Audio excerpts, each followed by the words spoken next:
Hop, hop, hop. Enregistre. Et plein écran. Et voilà, bienvenue, bienvenue, chers amis, jolies étoiles, à cette masterclass facilité sans s'épuiser. Et tout cela avec les 5 ordres de l'aide, entre autres de Bert Hellinger et bien d'autres choses. Alors, l'objectif de cette masterclass, eh bien, c'est de vous faire prendre conscience des différences entre empathie et sympathie, de vous présenter les jeux de pouvoir qui existent entre facilitateurs et clients grâce, vous savez, comme j'aime le triangle dramatique. Et donc, c'est une façon à chaque fois de le revisiter et d'aller toujours plus en profondeur et de découvrir aussi toute l'énergie que cela peut consommer quand on est bloqué dans ce triangle dramatique. C'est de vous donner des pistes pour sortir de ces jeux de pouvoir avec ce triangle et aller dans le triangle gagnant, ou même on peut l'appeler le triangle de la compassion, et augmenter ainsi son niveau d'énergie. Mais aussi, je vais vous faire découvrir quelque chose que j'ai créé, ça j'en suis très fière, c'est les 4 profils de facilitateurs. Puis nous verrons les 5 ordres de l'aide de Berthellinger, et si vous restez avec moi jusqu'au bout, eh bien, je vous donnerai 3 rituels tout simples, tout faciles pour se libérer de toute attache au client. Voilà, et vous avez en même temps ici le programme. Voilà, voilà. Alors, oui, comme d'habitude, j'ai un cadeau pour vous si vous restez jusqu'au bout. C'est que à la suite des masterclass, il y a toujours un atelier pratique qui permet de mettre en pratique grâce, premièrement, déjà par une démo. Et puis, donc la démo, elle prend entre 3 quarts d'heure, 1 heure. Et les 2 autres heures, eh bien, en sous-groupe, vous avez l'occasion de mettre et donc, je me suis trompée de titre, là, atelier pratique, j'ai mis constellation transactionnelle, burn-out, harcèlement, mais voilà, c'est toujours la même chose, il faut changer les DIA, et j'oublie parfois. Donc, c'est bien l'atelier pratique, facilité sans s'épuiser, le 23 juin de 18h30 à 21h30. Donc, restez bien avec moi. Et voilà. Et donc, vous commencez à me connaître. Je suis Oriane Cormand. J'ai même plus que 20 ans d'expérience maintenant. Et depuis 2018, eh bien, oui, je forme aux constellations avec cette particularité que je maîtrise parfaitement l'accompagnement en ligne, en individuel et en groupe. Il y a d'ailleurs, si vous voulez découvrir et que vous ne connaissez pas encore, tous les premiers lundis du mois, il y a les constellations du lundi et l'accès est offert, sauf pour la personne qui reçoit et qui demande donc et qui reçoit sa constellation. Voilà, voilà.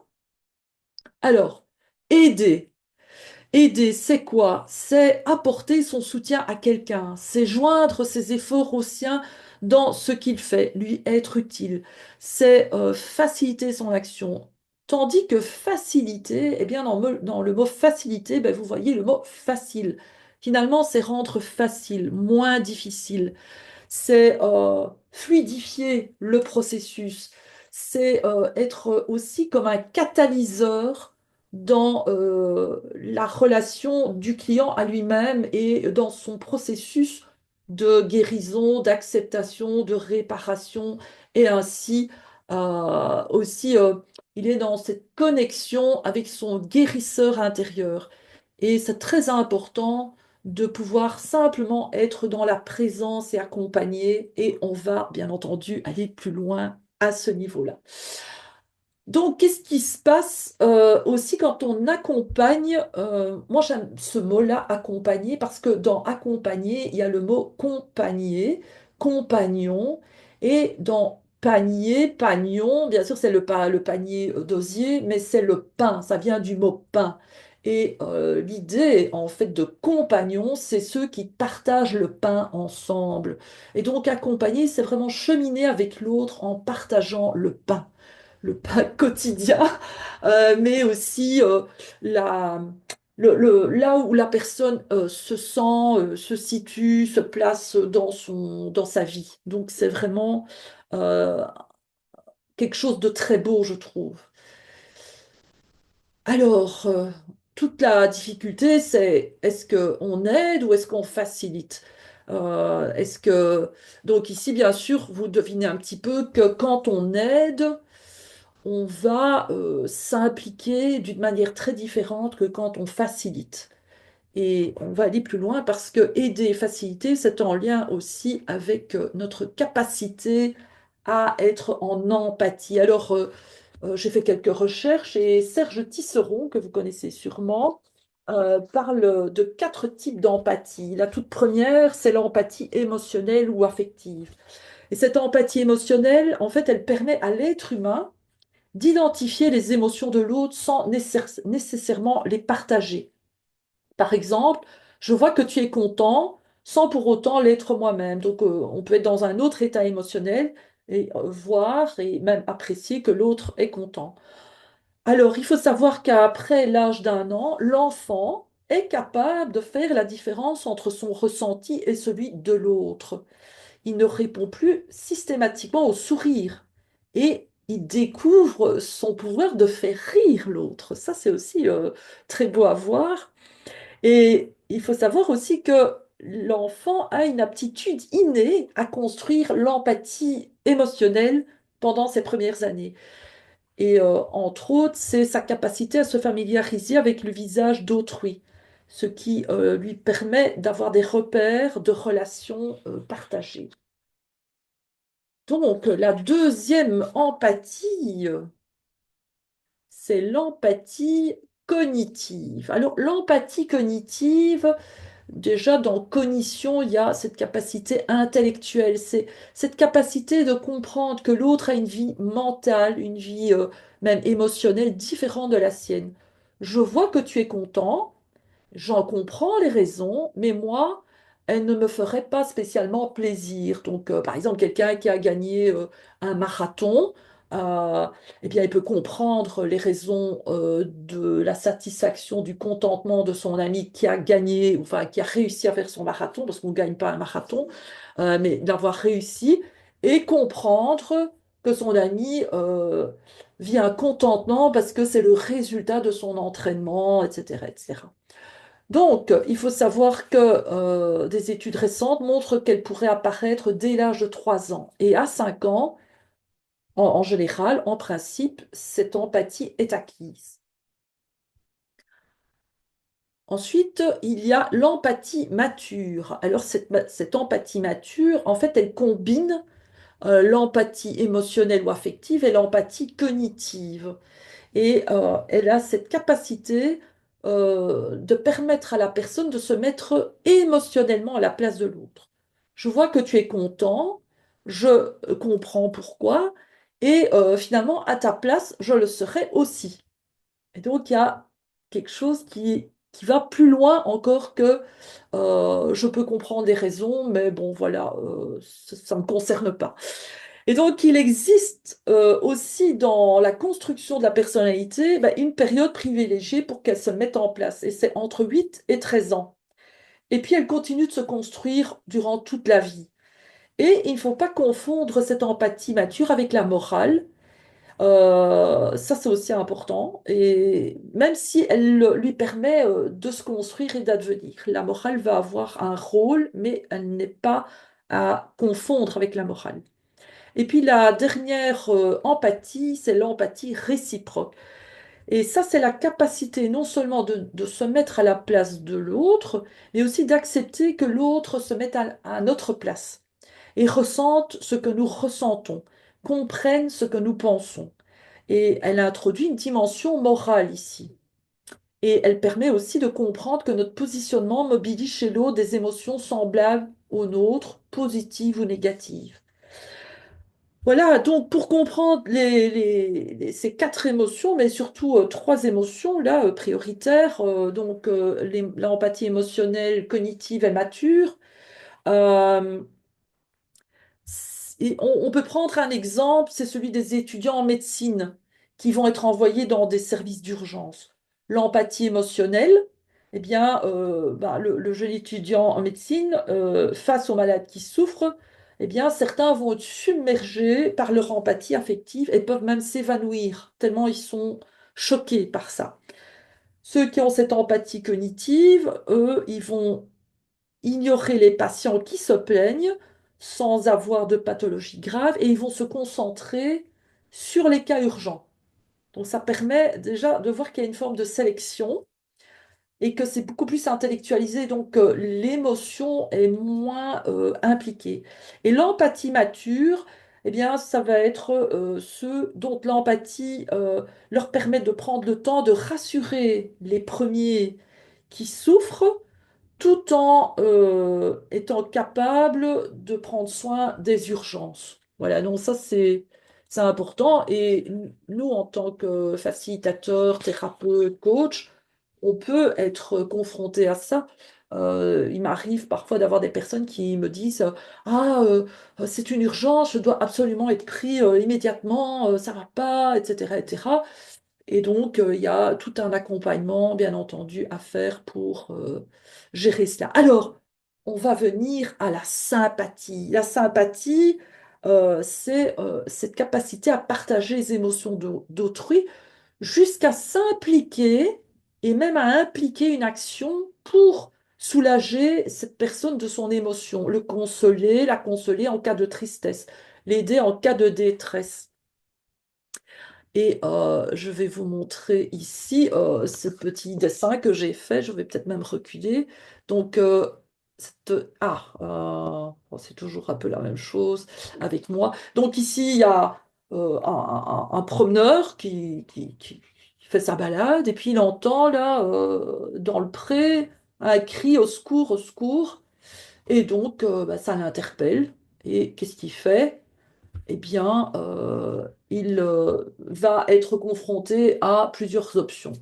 Et donc, la première option, ici on voit les deux personnes qui crient help, au secours. Ben, la première option, eh bien, il est descendu dans le puits. Donc, elle dit, qu'est-ce qui se passe? Pourquoi? Qu'est-ce qui t'est arrivé? Je suis tombé dans le puits. Viens m'aider, viens m'aider. Et donc, il va descendre dans le puits. Et finalement, il ne sait plus remonter. Et donc, il va crier. Et donc, il vit avec sympathie. Il s'implique à fond. Et il est au fond du puits. Et il vit avec cette personne. Donc, la personne n'est plus toute seule. Elle est accompagnée. Et il y en a deux qui crient au secours et qui demandent de l'aide. Et la deuxième option, c'est OK, qu'est-ce qui t'arrive? Hein, tu es tombé dans le puits. Écoute, respire, reste calme, attends, je reviens, je vais aller chercher de l'aide. Et ça, c'est la sympathie. Donc avant ça, la sympathie, c'est de descendre dans le puits. Et l'empathie, c'est de prendre soin de la personne sans pour autant descendre dans le puits et de crier avec elle, mais se dire, OK, prends, prends une respiration, j'arrive, on va s'occuper de toi, je ne t'abandonne pas. Voilà, alors je pense que j'ai dû faire un petit mélange. Ah oui, et donc, qu'est-ce qui se passe un peu plus tard? Eh bien, il va trouver une échelle, il va mettre une échelle et il va permettre à la personne qui était dans le puits d'en sortir. Voilà. Et ça, on est dans l'empathie à ce moment-là. Alors, ce qui est important de savoir, c'est que quand on est en tant que facilitateur, coach, thérapeute, il est très important de prendre conscience qu'il doit y avoir un équilibre entre le donner et le recevoir. Euh, Ce qui se passe, c'est que très souvent, le facilitateur, le coach, il va être dans le don. Et il y en a beaucoup, beaucoup même qui ne savent pas s'arrêter. Donc, une séance d'une heure était prévue, mais ils font une séance de 2 heures. Et puis, quand c'est le moment, de demander, les honoraires, ben, ils sont un petit peu embêtés parce que, s'ils demandent les 2 heures qui n'étaient pas prévues au départ, ben, c'est pas OK, donc ils vont demander le prix d'une heure. Mettons que c'est, je sais pas moi, 100 euros l'heure. Voilà, ils ont vendu une heure, ils ont offert 2 heures, ils se sont donnés à fond pour permettre à cette personne de sortir du puits, hein. Ils sont descendus dans le puits et puis ils ont aussi crié avec leurs clients et puis ils ont essayé de grimper hors du puits. Et tout ça a pris beaucoup de temps. Finalement, ils ont peut-être réussi ou peut-être pas. Mais en tout cas, il y a une problématique entre le donner et le recevoir. Et pour rétablir cet équilibre entre le donner et le recevoir, il faut établir une alliance thérapeutique.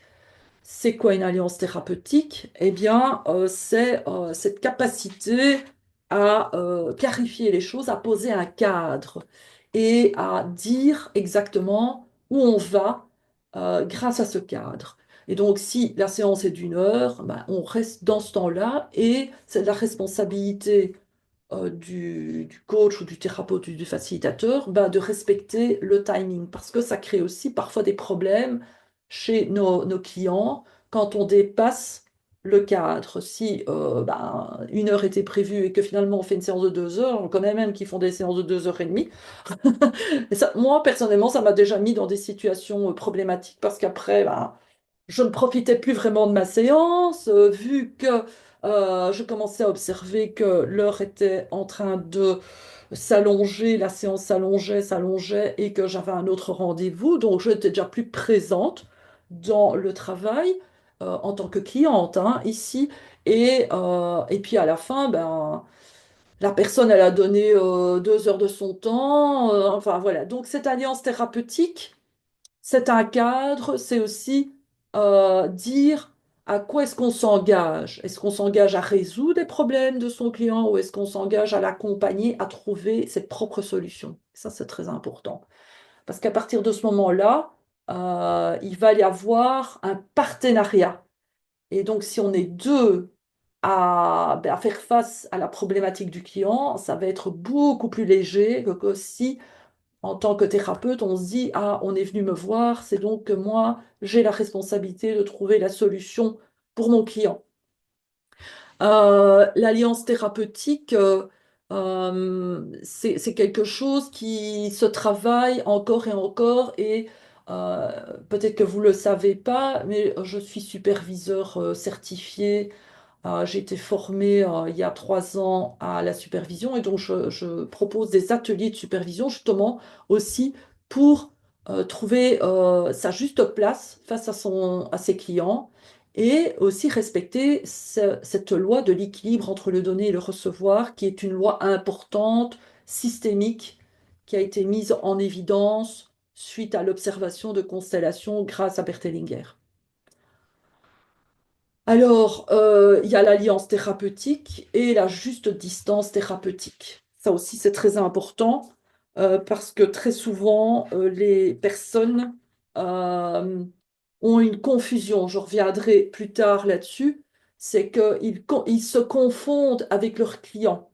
Et donc, c'est important de ne pas être trop proche. C'est pour ça d'ailleurs qu'on dit qu'il vaut mieux éviter d'accompagner des personnes pour lesquelles on ressent un profond attachement, comme des personnes de notre famille, des amis, etc. Parce que il y a justement ce besoin d'aider, de sauver l'autre, parce que nous souffrons avec l'autre. Et donc, ça nous enlève cette juste distance thérapeutique. Voilà, et donc, si l'alliance thérapeutique est bien posée et que la distance thérapeutique aussi est bien posée, il va y avoir un juste échange. Et donc, entre autres, ce fameux donner et recevoir, c'est je donne de mon temps, de mon expertise, de mes compétences pendant une heure, et en échange, je vais recevoir une somme qui a été définie au départ et pour lequel tout le monde est d'accord. Ça, c'est aussi très important. Alors, ici, vous voyez un petit schéma qui présente le facilitateur et le client, et il n'y en a pas un qui est plus grand que l'autre. Parce que qu'est-ce qui se passe très souvent? C'est que le client a envie de faire grandir le facilitateur, ce qui parfois fait plaisir parce qu'on se sent important, on se sent investi de compétences, de capacités, de puissance, de force. Voilà, on peut être justement se sentir grandir et c'est normal, nous sommes des êtres humains, donc on peut aimer ça, surtout si on a eu une blessure de non-reconnaissance et que nous cherchons à travers l'aide et notre rôle de coach, thérapeute, facilitateur, on cherche la reconnaissance de nos clients. Et donc là, à partir de ce moment-là, euh, le facilitateur a besoin de prouver qu'il est capable. Et rien que ça, le fait d'avoir besoin de prouver que l'on a les bons outils, les capacités, etc., à faire face à nos clients, eh bien, ça peut nous grandir. Aussi le jugement, quand on considère son client, oh le pauvre, on peut ressentir un peu de pitié, etc., ça nous grandit et donc il n'y a pas plus un rapport d'égal à égal. Donc c'est très important qu'il y ait cette égalité entre le facilitateur et le client. Alors, un autre élément qui est très important, et ça c'est Marianne Franke, une constellatrice, on pourrait dire une grand-mère constellatrice, parce que elle a découvert les constellations plus ou moins en même temps que Bert Hellinger, donc elle était une des premières élèves de Bert Hellinger, et elle était directrice d'école, aussi professeure, et donc elle a appliqué le principe des constellations ben, dans sa vie quotidienne. Donc elle ne faisait pas des constellations avec ses étudiants, bien entendu, mais elle se positionnait toujours quand elle s'adressait à ses étudiants en les regardant avec leurs parents derrière, mais aussi avec ses parents à elle derrière. Donc ici, parents du facilitateur, c'est très important de se présenter, je dirais, à ses clients avec nos parents dans le dos. Et qu'est-ce que ça requiert? Mais ça requiert de faire la paix avec les parents que nous avons eus. Tant qu'on n'a pas vraiment fait la paix avec les parents que nous avons eus, eh bien, je dirais que on risque d'être dans le jugement, de prendre parti pour notre client contre ses parents ou l'autorité représentée par certaines personnes. Et donc, c'est vraiment très, très important de retrouver cette bonne place vis-à-vis de ses parents, de renoncer à tout ce que l'on espérait avoir qu'on n'a pas eu de nos parents, de renoncer et de les prendre tels qu'ils sont. Et en acceptant nos parents tels qu'ils sont, nous pouvons recevoir la vie qu'ils nous ont transmise. Et ça, c'est quelque chose qui nous donne énormément de force en tant que facilitateur et qui va aussi, je dirais, énergétiquement rassurer nos clients. Et comme je le disais juste avant, c'est important aussi de voir nos clients avec les parents de nos clients dans son dos. Et à ce moment-là, en étant dans cette posture, cette juste distance thérapeutique, eh bien, nous ne voyons plus nos clients affaiblis, mais avec ceux qui ont engendré la vie de notre client. Et ça, c'est très, très puissant aussi. Ça leur redonne de la dignité. Et donc, à ce moment-là, on n'a plus envie de ressentir de la pitié pour nos clients. Alors, le fameux triangle dramatique, hein, vous savez comme je l'aime, celui-là, mais euh, bon, parmi vous, vous connaissez pas mal les constellations, et c'est vrai que Bert Hellinger, ça a été un des outils qu'il a appris assez tôt dans son parcours. Après tout ce qui était psychanalyse jungienne, il a rencontré Eric Berne. Triangle dramatique n'a pas été créé par Eric Berne, hein, mais par Steven Karpman. Et ce triangle a évolué sur 30-40 ans, donc tout au début, il n'y avait que le triangle dramatique, et ce triangle dramatique, eh bien, est constitué de trois rôles, et ça c'est important de comprendre, des rôles de victime, de persécuteur, de sauveur. La victime, elle est animée par la peur, elle a peur de souffrir encore, elle a peur de ne pas être aimée, de ne pas avoir sa place, etc., etc. Le persécuteur, lui, c'est la colère qui l'anime. Et donc, c'est pas pour une mauvaise intention, hein. Attention, il y a parfois des personnes avec les meilleures intentions au monde qui sont animées de colère parce que ils ont le sentiment d'être impuissants face au malheur de leurs proches, d'être impuissant face, je ne sais pas moi, au réchauffement climatique ou à la situation économique de notre monde ou face ben, à ce qui se passe en Israël, en Palestine, etc. Donc il peut y avoir 36 choses face à la maladie. La colère, c'est un sentiment d'impuissance qui va ben, provoquer une forme d'agressivité qui peut se manifester de l'agacement, même de l'impatience, de l'énervement, jusqu'à la rage destructrice et même l'envie de tuer. Et le sauveur, il est animé par la tristesse. Tristesse de voir que ben, ça continue, hein. Il y a encore toujours des gens qui font la manche dans la rue, dans les quartiers chics, etc., à la gare. Tristesse de voir que finalement le monde va toujours plus ou moins bien ou plus ou moins mal. Et c'est comme si c'était un deuil qui n'arrive jamais à se faire puisque euh, quelque part, il y a une difficulté à accepter que la vie est faite d'ombre et de lumière dans ce sens-là. Et ce sont des rôles qui sont joués tout le temps, et avec soi-même et avec les autres. Et on fait ça avec nos clients aussi. Et donc, le persécuteur, comme je disais, on voit les flèches, hein, on peut changer instantanément et passer du persécuteur au sauveur, du sauveur à la victime, mais on a toujours, je dirais, des tendances plus fortes. Ce qui est important de comprendre, c'est que nous réagissons, c'est pour ça qu'il y a le mot réaction, nous réagissons à quelque chose qui est extérieur à nous.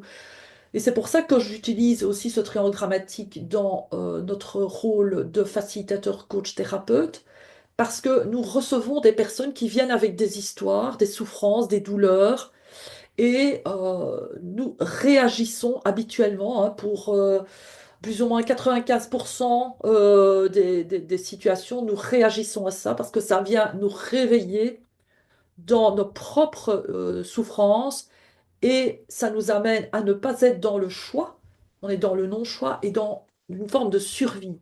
Ce sont des mécanismes de survie qui sont mis en place. Et il faut savoir que quand on est dans ce triangle dramatique, ben, qu'est-ce qui se passe? Nous sommes épuisés. Donc, si vous vous sentez fatigué, en burn-out, eh bien, c'est parce que vous êtes dans le triangle, et je vais revenir en arrière, dans le triangle dramatique. Vous êtes dans l'épuisement et c'est un signe qui doit vous mettre la puce à l'oreille. C'est étonnant, après cette consultation, je me sens drainée, épuisée, fatiguée. Je me sens plus de taille à accompagner le client qui vient après ou à faire. J'ai besoin de me reposer. Là, vous devez commencer à vous demander, est-ce que j'avais la bonne distance thérapeutique? Est-ce que j'ai bien mis le cadre, etc., etc. Et c'est pour ça que la supervision est essentielle et même chez les constellateurs qui ne le savent pas. Et supervision ne veut pas dire analyse de pratique aussi. L'analyse de pratique, c'est une chose, la supervision, c'est tout autre chose. Mais à l'occasion, je ferai une masterclass là-dessus parce que il y a beaucoup de personnes qui ne comprennent pas la différence entre analyse de pratique où on analyse bah, des cas, des situations et on voit si on a choisi les bons outils pour pouvoir accompagner et la supervision qui demande en fait une réflexivité par rapport à notre posture, qui nous invite à réfléchir à notre identité, etc., etc., et qui nous amène à travailler bah, sur notre cadre et sur notre distance thérapeutique et sur notre alliance avec nos clients pour voir si on a établi une bonne alliance ou pas. Alors, ben, un jour, Assi Choi a mis presque 30 ans après la création du triangle dramatique, il a créé le triangle gagnant. Alors le mot gagnant, ça peut être un peu dérangeant, mais ce sont des termes américains, c'est de winner triangle.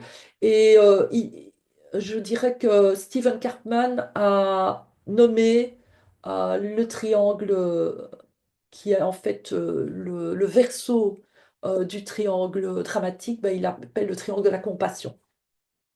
Et vous allez constater qu'on est permission, puissance, sécurité. Ce ne sont plus des rôles, des états d'être. Je, je me donne la permission, je me sens dans la permission, je me permets, je ressens la puissance, la force, je me sens en sécurité, je suis en sécurité. On n'est plus du tout dans l'autre dynamique. Et forcément, cette autre dynamique, elle est très très impressionnante parce que déjà, le fait de pouvoir se donner des permissions, ça nous donne le choix. Nous, nous quittons la réaction pour entrer dans l'action et nous quittons la survie pour entrer dans la vie parce qu'on est dans le choix. En fait, on fait travailler notre cerveau préfrontal et le système limbique est autant dans un triangle que dans l'autre est activé. Mais surtout, le simple fait de pouvoir se donner des permissions d'être en contact avec la puissance et être en sécurité, nous produisons de l'énergie. Dans le triangle dramatique, nous utilisons, nous épuisons, nous, nous, nous utilisons notre batterie et dans le triangle gagnant, eh bien, nous produisons pour la même action. Donc à la fin d'une séance, si vous êtes dans une forme, je dirais, normale, euh, joyeux, enfin content, énergique, eh bien, vous, vous avez maintenu votre batterie énergétique. Alors, tout cela nous amène aux quatre profils de facilitateurs. Donc, vous avez ce facilitateur anxieux. Le facilitateur anxieux, eh bien, a le sentiment qu'il lui manque toujours un outil. D'ailleurs, je vais vous demander, avant de continuer, de mettre dans quel type de profil vous vous ressentez. Vous pouvez même le mettre dans la chat box. Donc, il y a le facilitateur anxieux, le facilitateur qui sauve, sauveur, le facilitateur contrôlant et le facilitateur permissif. Voilà, voilà. Donc, jouons le jeu. Mettez dans la chat box, je regarde vos réponses. Et sinon, vous pouvez même mettre un chiffre de 1 à 4 et mettre 1, 2, 3 ou 4. Voilà, voilà. Je vois qu'il y a quelqu'un. Ok, Jean-François a mis dans le sauveur. Et donc, quatre profils de facilitateurs, parce que je sais que Jean-François, eh ben, il a un métier en lien avec tout ce qui est comptabilité et tout ça. On- En fait, facilitateur, c'est pour n'importe quel métier, hein.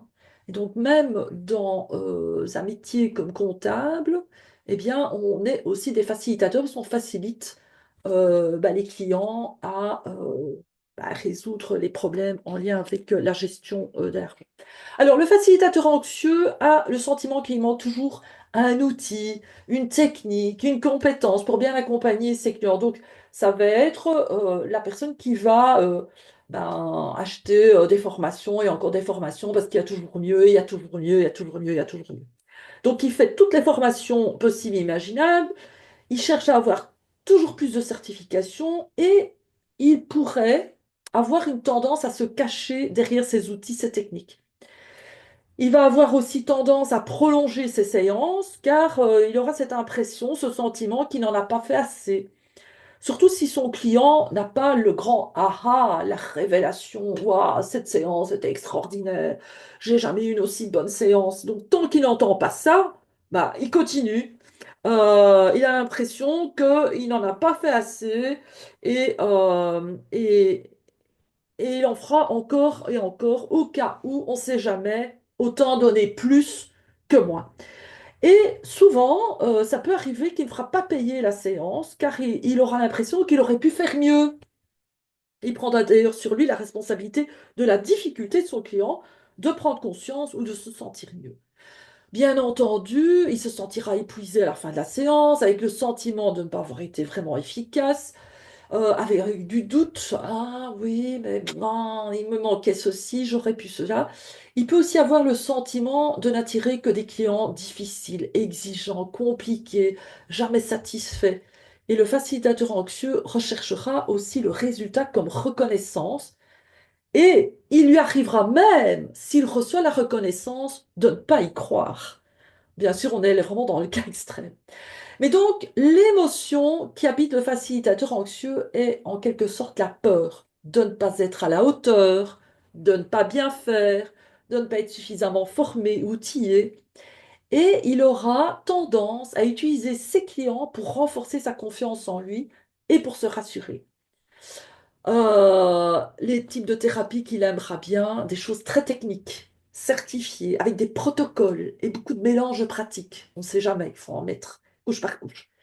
Et finalement, il aura du mal à demander un prix puisqu'il ne connaît pas la valeur de ses services. Et proposera souvent à ses clients de décider du prix de la séance. Ou même, il oubliera de demander ses honoraires. Je vous dis, hein, ça m'est déjà arrivé. Donc, on a tous un peu du facilitateur anxieux en soi, hein. Donc, je vous rassure, ne vous blâmez pas. C'est tout à fait normal. Alors, le facilitateur sauveur, lui, il est assez proche du facilitateur anxieux, mais la grande différence, c'est que le facilitateur sauveur a besoin de ses clients pour se sentir bien et donner du sens à sa vie. S'il n'a pas de clients, eh bien, il aura l'impression qu'il sert à rien. Chaque fois qu'il peut aider une personne à s'en sortir, ah, quel soulagement, il se sent mieux. Il a le sentiment d'accomplir une mission vitale pour lui. Il ne supporte pas de voir les gens malheureux souffrir, car il souffre avec eux. Il se soigne à travers ses clients. Généralement, ces facilitateurs-là ont beaucoup de clients. Ils ont des fils et des fils et des fils. Ils ont des agendas bookés sur 3 à 6 mois, parfois un an. Et généralement, ces facilitateurs sont capables d'aider des cas très compliqués parce que leur réputation grandit très vite. Et effectivement, ils ne comptent pas leurs heures, ils disent rarement non.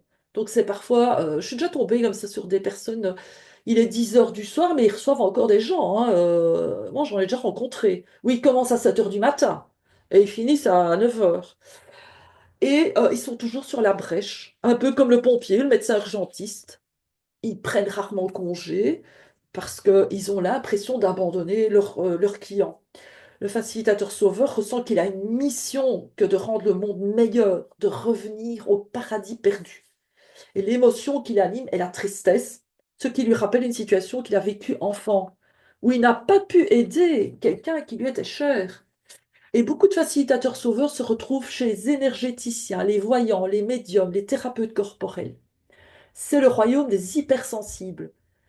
Et eux, lorsqu'il s'agira de payer ces séances, ils seront très compréhensifs, même s'ils connaissent la valeur de leur service, hein. Eux, ils savent. Et ils n'hésiteront pas à travailler aussi sans se faire payer, parce que soigner, c'est la priorité. Alors, je suis aussi un peu comme ça, hein, je vous rassure tout de suite, hein. Alors, il y a le facilitateur contrôlant. On aura plutôt affaire avec un conseiller, un coach ou même un thérapeute corporel, hein, qui aura besoin de faire des tests d'évaluation. Alors, il pourrait aimer des accompagnements où le client reçoit et lui fait tout. Voilà, il faut surtout pas que le client se mêle de son travail. Ou alors, à l'opposé, un suivi où le client a énormément de devoirs qui devront être faits. Sinon, il ne se gênera pas pour le sermonner. C'est normal, hein, monsieur, madame, si vous perdez pas de poids, vous ne respectez pas mon régime qui est d'une grande efficacité. Vous avez certainement déjà entendu des personnes comme ça.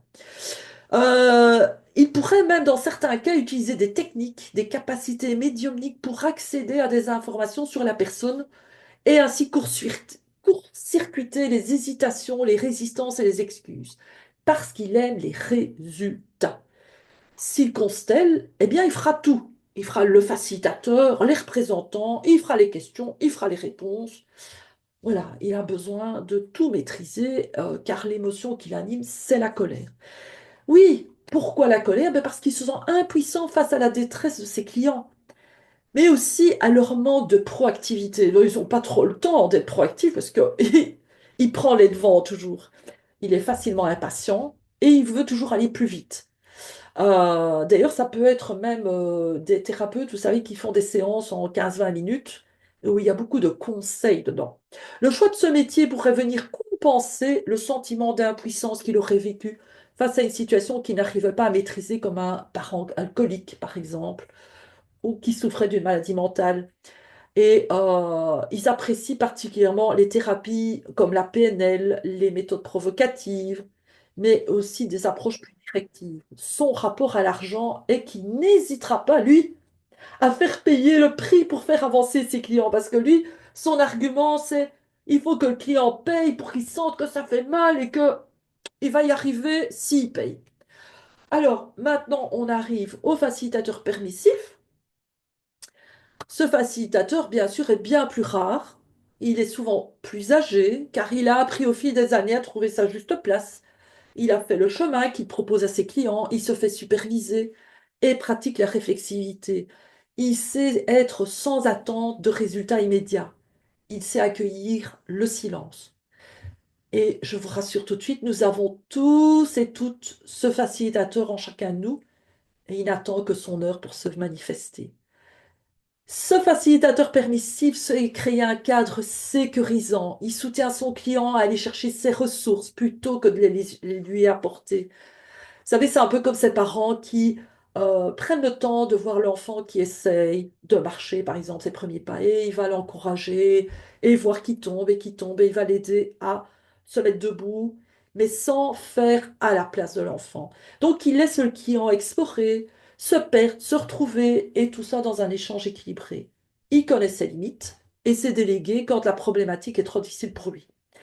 L'émotion qui l'anime, eh bien, c'est la joie. Et son rapport à l'argent est tout simple. Ses prix sont clairs, justifiés. Il ne travaille pas sans un échange équitable. Voilà, voilà. Donc, vous vous reconnaissez là-dedans, les amis?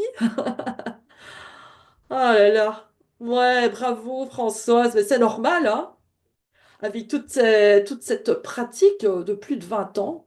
Et puis, super, Estelle, merci. Merci en tout cas euh, de votre honnêteté, parce que c'est surtout avec vous-même, hein, cette honnêteté. Alors maintenant, on va aborder les 5 ordres de l'aide.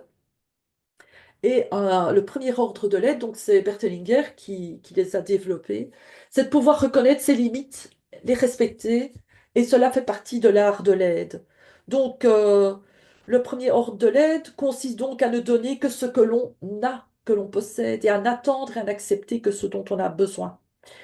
Et ce qui se passe, c'est que quand on respecte pas cet ordre, eh bien, ça crée du désordre. Et ça s'appelle le désordre de l'aide qui va consister à juger l'autre, ce qui équivaut aussi à une condamnation reliée à une indignation moralisante. Euh, et ce désordre de l'aide commence lorsqu'on ne veut donner ce que nous n'avons pas et recevoir ce dont on n'a pas besoin. Ou alors lorsque l'on attend de l'autre ce qu'il ne peut pas nous donner, parce qu'il ne le possède pas. Mais aussi lorsque l'on ne doit pas dire quelque chose qui priverait l'autre de ce qu'il peut ou doit supporter tout seul. Donc donner et recevoir ont leurs limites. Et ça, c'est très important. Et reconnaître ces limites, les respecter fait partie de l'art de l'aide, hein. Donc je reviens à ce que je disais tout à fait au début. Et cette façon d'aider, c'est humble, c'est très important, c'est l'humilité. Souvent, elle renonce face aux attentes et à la douleur. Ce que celui qui aide doit prétendre de lui-même et de celui qui recherche de l'aide nous est montré par les constellations familiales. Cette humilité et cette renonciation sont donc en contradiction avec les points de vue traditionnels sur l'aide et exposent souvent le constellateur à des accusations et des attaques parce que on peut dire, ah, vous avez laissé repartir cette personne dans cet état, etc. Bon, bien sûr, il ne faut pas non plus faire n'importe quoi, mais c'est laisser la personne aussi visiter son processus, vivre son processus. Et c'est vrai que le processus, il y a toujours une phase de chaos, la chaotisation. Et donc, c'est accepter aussi que nos clients peuvent passer par ça. Le deuxième ordre de l'aide, c'est accepter les conditions intérieures et extérieures. Et donc, le destin de nos clients. C'est accepter que nous ne contrôlons ni les événements, ni les destins. L'aide sert d'une part à la survie et d'autre part au développement et à la croissance. Et la survie, le développement et la croissance sont reliés à des conditions particulières intérieures, donc qui sont liées à la personne, mais aussi à l'environnement, à l'histoire, au contexte. Et il y a pas mal de conditions extérieures qui sont déjà prédéfinies. Elles ne peuvent pas être modifiées, comme par exemple une maladie héréditaire ou les conséquences de certains événements, hein. Là, en ce moment, on est confronté à 2 guerres. Il y en a d'autres, hein, mais je veux dire, Ukraine et Palestine, c'est terrible ce qui se passe. Et ça va avoir un impact sur plusieurs générations. Est-ce que c'est la faute à qui? Bah, on va pas dire que c'est la faute à ces enfants et même ces parents qui ont reçu des bombes sur leur tête, qui ont détruit leur maison, qui les auront rendus handicapés. Il faut faire attention parce que très souvent dans les accompagnements, euh, surtout les gens qui sont un peu dans la médiumnité et tout ça, et dans le développement personnel. Hein. J'utilise quand même ce mot-là parce qu'il est plus compréhensible, mais c'est vraiment un mot que je déteste, développement personnel, parce que c'est le développement de la persona. Et la persona, en latin, ça veut dire le masque. Et donc, en fait, ça coupe l'individu de ce qu'il est profondément, mais aussi de son destin. Et ça, c'est très important. C'est d'accepter le destin de nos clients, c'est d'accepter notre propre destin. Et tant qu'on ne considère pas les conditions extérieures, ben, on est destiné à échouer. Donc autant le client que le thérapeute, hein, ça c'est très important. Et il faut savoir que en font partie les tâches spécifiques personnelles, ben, c'est l'intrication avec les destins d'autres membres de la famille. L'amour aveugle qui, sous l'influence de la conscience, reste relié à la pensée magique. C'est moi à ta place. Je suis dans ton enfant, mais je préfère souffrir à ta place, maman, à ta place, papa, à ta place, XY de la famille.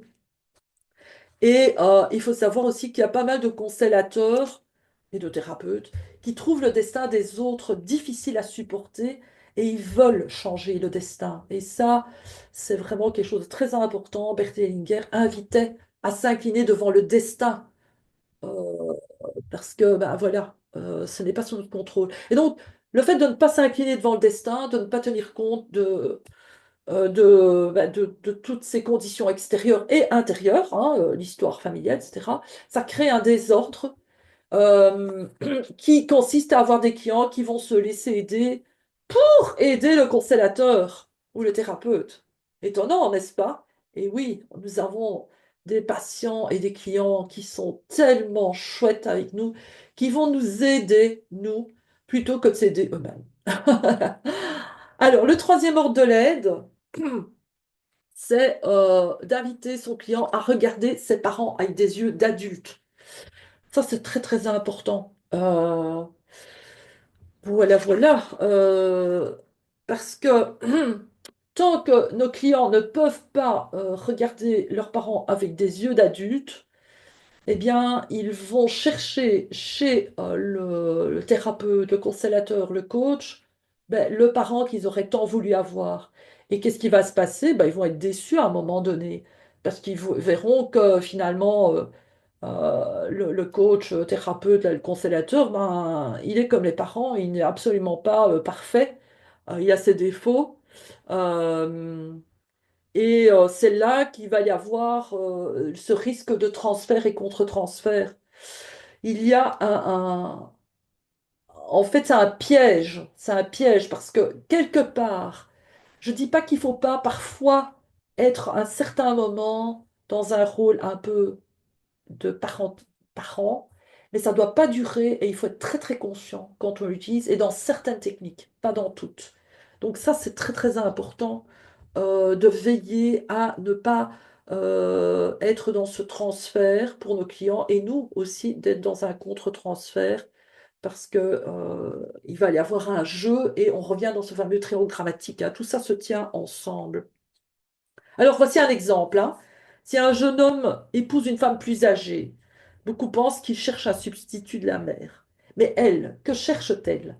Un substitut du père. Et la même chose est valable dans le cas contraire. Lorsqu'un homme plus âgé épouse une femme plus jeune, beaucoup pensent qu'elle cherche un père. Et lui, ben oui, il cherche un substitut de la mère. C'est étonnant.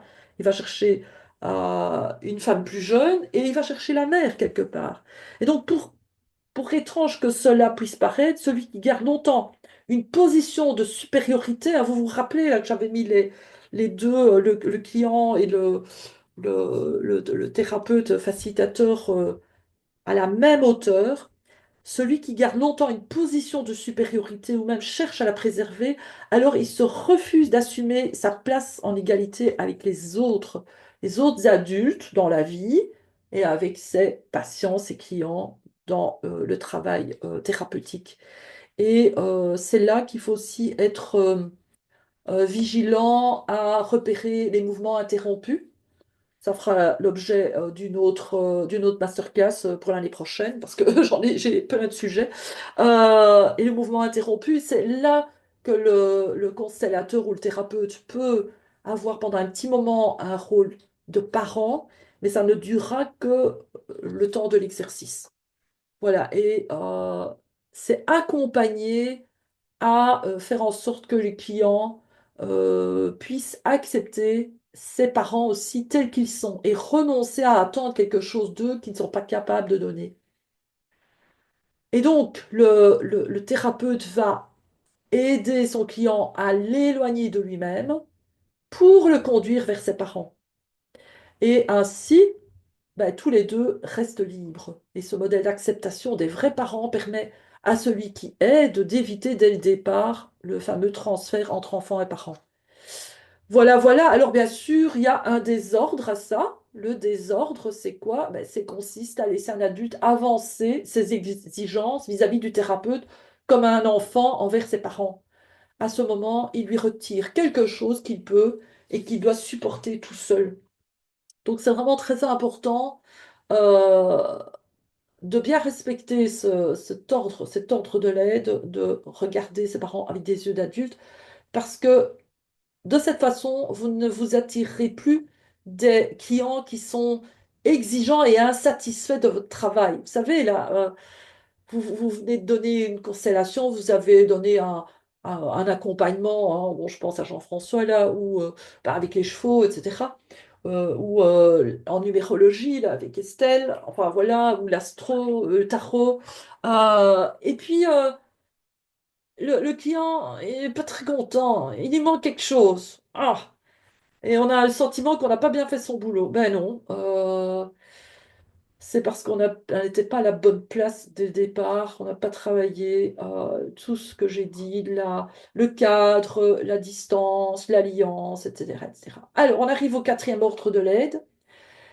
Et donc, ce quatrième ordre de l'aide, c'est très important, c'est de ne pas établir une relation personnelle avec le client. Mais ça veut dire quoi ça? Ça veut dire que on est là pour accompagner, mais il ne faut pas que on devienne des amis, hein. Et c'est pour ça que, d'ailleurs, en psychanalyse, on dit, et même en psychiatrie, en psychothérapie, etc., qu'on ne peut pas avoir de relations amoureuses et sexuelles avec nos clients. C'est la même chose. On n'entre pas dans une relation personnelle, amicale avec ses clients. Très important. Après, quand le travail est fini, on peut le devenir, mais pendant le processus, il vaut mieux éviter cela absolument. Euh, voilà, parce que de nouveau, ça peut stimuler la création de ce fameux transfert entre enfants et parents. Euh, Finalement aussi, il y a une confusion, c'est que le thérapeute va confondre son client avec un membre de sa propre famille. Il va y avoir des sortes d'intrication, de projection, de confusion. Et donc ça, c'est un des critères. Si vous vous sentez confus, pendant votre accompagnement, c'est que probablement vous avez établi à votre insu, hein, attention, hein, ça se fait comme ça, une relation personnelle avec votre client. Et donc, c'est vraiment de ne pas se dire, ah, c'est vraiment comme moi, de s'identifier de manière personnelle avec son client et rester toujours dans cette posture systémique où on voit l'ensemble de la famille et d'aller voir qui a été exclu de la famille du client. Et bien entendu, il y a un désordre de l'aide aussi qui va avec ça. Cette confusion empêche de voir les personnes importantes qui ont en main la solution, mais aussi les personnes importantes exclues du système. Ça, c'est très important. Euh, et souvent à cause de la honte, hein. Donc ça, c'est vraiment... Il y a eu des histoires où il y a eu de la honte, et puis il y a des intrications avec le client, des confusions. Si on est trop proche de notre client, on ne peut pas voir ça. Et donc, dans confusion, c'est avec la fusion. Ne l'oubliez pas, c'est confusion, fusion, on fusionne avec son client. Et con, on est avec. Donc on est dans une zone aveugle à 100%. Et le cinquième ordre est le dernier. Et cette fois-ci, j'espère que je vais réussir à respecter mon timing d'une heure. C'est de réunir ce qui a été séparé sans jugement. Donc, ce qui a été séparé, très souvent, bah, déjà les parents, ça peut être, on peut être séparé, enfin les clients peuvent être séparés des parents à cause du jugement, des attentes non satisfaites, etc. Dans les couples, ça ne veut pas dire que on doit mettre de nouveau les ex qui doivent se remarier, non, mais c'est d'accepter ce qui a pu créer cette séparation et c'est de permettre de réunir ce qui a auparavant été séparé. Dans ce sens, il faut savoir que la méthode des consolations, elle est au service de la réconciliation, surtout avec les parents, hein. Donc ça, c'est vraiment la priorité.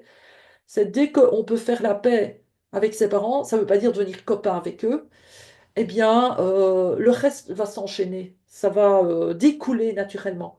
Et donc, qu'est-ce qui empêche cette réunification? Eh bien, c'est la distinction du bien et du mal, qui est souvent réalisée par ceux qui aident sous l'influence de la conscience et de l'opinion publique. Donc, l'opinion publique, la bien-pensance, hein, donc ça, je vous invite à, si vous ne l'avez pas encore vu, c'est la masterclass sur le pardon et les consciences, les trois consciences. C'est toutes ces masterclass sont reliées les unes aux autres, hein, c'est vraiment une suite. Et donc, le camp du bien qui va faire que, bah, par exemple, aujourd'hui, on est contre le patriarcat, par exemple. Et on considère le patriarcat comme mauvais. En fait, c'est ni bien ni mal. C'est juste une énergie. Le matriarcat, c'est juste une énergie. Mais c'est la même chose pour tout. Ah, il faut être pro-israélien parce que les pauvres, ils ont été tellement, ils ont souffert de la Shoah. Ah, il faut être pour les Palestiniens parce que ceux-ci, c'est des victimes, etc. Tant qu'on est dans ces notions de bien et de mal, de pour et de contre, eh bien, on va à l'encontre de la capacité à réunir ce qui a été séparé et de pouvoir le faire sans jugement. Ça, c'est très, très important. Et donc, le thérapeute ne peut favoriser cette réconciliation que s'il donne une place dans son âme à ce dont le client se plaint. Alors ça, c'est une phrase importante, hein. Aider au service de la réconciliation n'est possible que si le thérapeute donne une place dans son âme à ce dont le client se plaint. Donc, c'est ce qu'on fait, hein, en constellation. On invite bah, le meurtrier et sa victime à se connecter les yeux dans les yeux et à se voir. On leur demande pas de devenir copains, on leur demande pas de faire la paix. Et qu'est-ce qui se passe à chaque fois? C'est magique. C'est qu'il y a de l'amour. Il y a de l'amour entre ces deux êtres-là, alors que c'était la haine. Vous imaginez le niveau d'amour qu'il y a entre les Israéliens et les Palestiniens pour en arriver à ce qu'ils font, ou entre les Ukrainiens et les Russes. Et d'ailleurs, c'est ce qu'on dit. Les Ukrainiens se sont toujours sentis russes, ils ont toujours senti faire partie de la Russie, mais il y a la haine aussi. Voilà. Donc, et puis il y a d'autres histoires derrière, hein. Je ne veux pas venir là-dessus. Mais bon, voilà. Et donc, bien entendu, si on ne respecte pas cet ordre, ça crée du désordre à nouveau, et le désordre dans l'aide consiste dans le jugement vis-à-vis des autres, qui est généralement basé sur une condamnation ou relié à une indignation moralisante. Donc, on vient avec cette morale. Ça ne veut pas dire que on encourage le crime, hein, en constellation, non, mais on le regarde à partir de l'amour universel. Donc, masterclass sur le pardon. Voilà, voilà. Alors, on arrive tout doucement à la fin. Moi, j'ai un petit cadeau pour vous. C'est trois rituels pour se libérer des passions des clients à la fin d'une séance. Si on sent qu'on est un petit peu, on a perdu un peu d'énergie, qu'on est un peu drainé, eh bien, déjà, c'est Premier rituel, c'est de remercier dans votre cœur votre client, ses parents, ainsi que les lignées paternelles et maternelles et les confier à la vie. Petite méditation qui dure 1 minute et hop, ça vous libère parce que vous ne portez plus ça, mais vous confiez aussi vos clients à leur lignée paternelle et maternelle. L'autre rituel, c'est de se laver les mains et les bras jusqu'au coude pour se décharger. C'est assez intéressant parce que une des traditions de l'islam, c'est les ablutions avant la prière et on se lave vraiment jusqu'au coude. Il y a tout un rituel et effectivement, c'est génial parce que ça vous libère toutes sortes d'énergie dont vous n'avez pas besoin de porter, donc je vous recommande ça, et même avec de l'eau salée, hein. Ici, on voit de la mousse hein, sur le dessin, mais un peu de sel dans votre eau, ça peut être très bénéfique. Ou de l'eau claire, tout simplement. Et le dernier, ben, c'est peut-être d'avoir, comme les infirmières et les médecins, un tablier que vous retirez à la fin de vos séances. Moi, je recommande de s'habiller en blanc. Bon, vous voyez, je suis habillée en noir, mais je fais pas de séance de thérapie, là. Mais généralement, quand je donne des constellations de groupe, je m'habille en blanc. C'est une façon aussi d'avoir la tenue pour faire les constellations. Et puis quand j'ai fini, je les retire et je passe à autre chose. Et je me sens dans une toute autre énergie. Voilà, voilà. Alors, je rappelle qu'il y a l'atelier pratique autour justement. Donc, excusez-moi là pour constellation transactionnelle. Mais bon, quelque part, c'est ça, hein. Quelles sont les transactions que vous passez, vous vivez avec vos clients? Comment retrouver la juste place, la, la, la bonne posture, créer l'alliance thérapeutique? Et ça, c'est lundi 23 juin de 18h à 21h30. Je vous avais promis un cadeau. Eh bien, oui lors de cet atelier qui consiste en une démo et une mise en pratique. Cet atelier, tiens, je pensais qu'il y avait cet autre DIA, mais non, qu'est-ce que j'ai fait? Euh, Vous avez effectivement comment être en relation empathique avec la juste distance avec vos clients. Ah voilà. Et vous aurez le replay de la démo. Et aujourd'hui jusque demain à minuit, je fais un cadeau de 23%, c'est la TVA que je paye au Portugal pour ben, tout ce que je propose. Et donc, vous avez un cadeau de 34,50 € au lieu de payer 184,50 €, vous payez 150 euros. Malheureusement, je ne fais pas cette offre pour les gens qui ont des TVA intracommunautaires. C'est 150 euros avec TVA ou sans TVA intracommunautaire, parce que voilà, c'est aussi pour aider les personnes qui n'ont pas la chance d'avoir un numéro de TVA intracommunautaire. Et vous avez le lien que je vais remettre dans la chatbox. Ah oui, voilà, elle est ici. Oui, je l'avais mis tout début, hein. Ah oui, voilà, mais je vais le remettre parce que je sais que c'est parfois compliqué pour les personnes. Donc, il suffit de cliquer dessus et vous arrivez sur la page Stripe pour avoir accès à ce prix jusque demain soir. Alors, en résumé, eh bien, ne descendez pas dans le puits si quelqu'un vous demande de l'aide. Développez votre facilitateur permissif en accueillant vos ombres. Appliquez les 5 ordres de l'aide et créez-vous 2 ou 3 rituels pour clôturer la séance. Voilà, j'ai dépassé de 4 minutes. Merci beaucoup pour votre attention. Est-ce que vous avez des questions, les amis?